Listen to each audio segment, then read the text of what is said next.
हेर्नु नि साथीहरू, घाम डुबेर गयो, आज रात पर्यो। म चाहिँ यहाँ खोलाको छेउमा उभिरहेको छु। फाइनली फिसिङमा आएको। हाम्रो फिसिङ टाँगोहरू चाहिँ यहाँ छ है। यता हाम्रो टिम छ भने यहाँ चाहिँ टाँगो छ। घाम डुबेर गयो, यस्तो भयो। यो खोला पारी चाहिँ त्यस्तो भयो। वारी चाहिँ हामी छौँ फाइनली।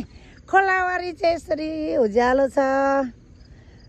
यता चाहिँ एकदम उज्यालो छ। हामी चाहिँ वारीपट्टि छौँ है, किनभने उता चाहिँ सनसेट हुँदैछ नि त। त्यही भएर हामीपट्टि चाहिँ यस्तो फाइनली उज्यालो छ भनेदेखि उता चाहिँ यसरी अँध्यारो खोला पारी चाहिँ अमेरिकापट्टि चाहिँ यस्तो भएको छ साथीहरू। केनेडापट्टि चाहिँ एकदम उज्यालो छ। हामी चाहिँ केनेडियन हो नि त, त्यही भएर केनेडापट्टि चाहिँ उज्यालो छ। हामी बसेकोतिर चाहिँ उज्यालो छ है। अमेरिकापट्टि चाहिँ एकदम यस्तो भएर गएको छ। घाम डुब्यो, घाम डुबिसक्यो। हाम्रो फिसिङ टिम त्यहाँ छ भनेदेखि हाम्रो बल्छी चाहिँ फाइनली हो त्यो है।